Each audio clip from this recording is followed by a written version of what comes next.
Elon মাস্কের নাম শুনছেন আপনারা? সে চিন্তা করতেছে মানুষে যে আলসা, এই যে রোবোটিক সিস্টেম, এই রোবোটিক সিস্টেম নিয়ে একটা ঘটনা বলি। ঘটনাটা শুনলে চমকে উঠবেন। খুব বড় একজন বিজ্ঞানী, তাকে একটা রোবট উপহার দিয়েছে।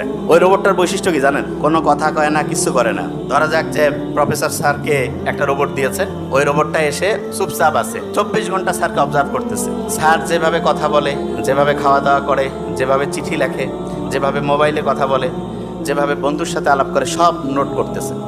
তা স্যার একটা কাগজে লিখে রাখছে, আগামীকাল মায়ের সাথে কথা বলবো। খেয়াল হারাই ফেলছে। রোবট কি বলবে? সে চিন্তা করতেছে স্যারের খেয়াল হারাই গেছে, সমস্যা নেই। সে ফোন দিয়া মার সাথে কথা বলছে। হঠাৎ করে স্যারের মনে হয়েছে, কিরে মায়ের সাথে তো কথা বলি নাই।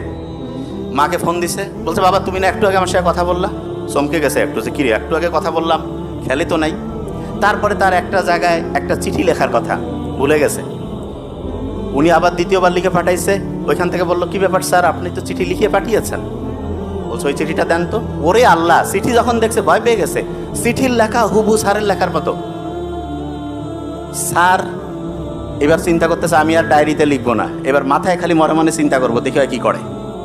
স্যার মাথায় চিন্তা করতেছে যে আগামী ওই দিন ওই বন্ধুকে দাওয়াত দিব।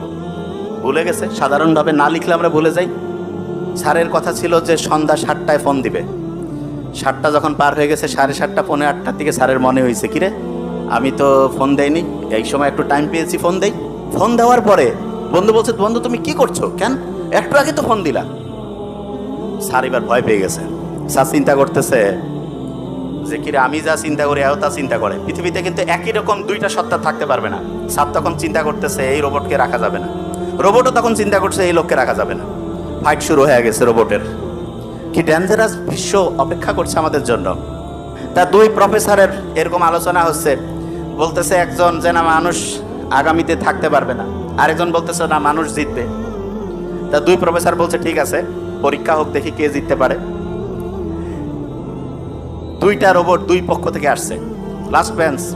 দুই পক্ষ থেকে, এক পক্ষ হচ্ছে মানুষের পক্ষ, যে মানুষ জিতবে, আরেক পক্ষ হচ্ছে যেন রোবট জিতবে।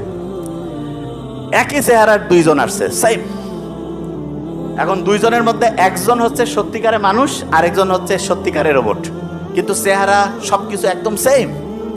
পরীক্ষা হবে যে কে জিততে পারে। প্রফেসর যেই প্রশ্ন করে দুইজনে উত্তর ঠিকভাবে দিতে থাকে। প্রফেসর যেই কাজে দেয়, খুব ট্যালেন্টেড তো, দুইজনে ঠিকভাবে করতেছে। প্রফেসর তাকে একটা প্রশ্ন, একটা বিষয় সম্বন্ধে উত্তর দিতে বলতেছে, ঠিকভাবে লিখে দিচ্ছে। তখন এই প্রফেসর খুব জ্ঞানী মানুষ, চিন্তা করতেছে কি করলে কে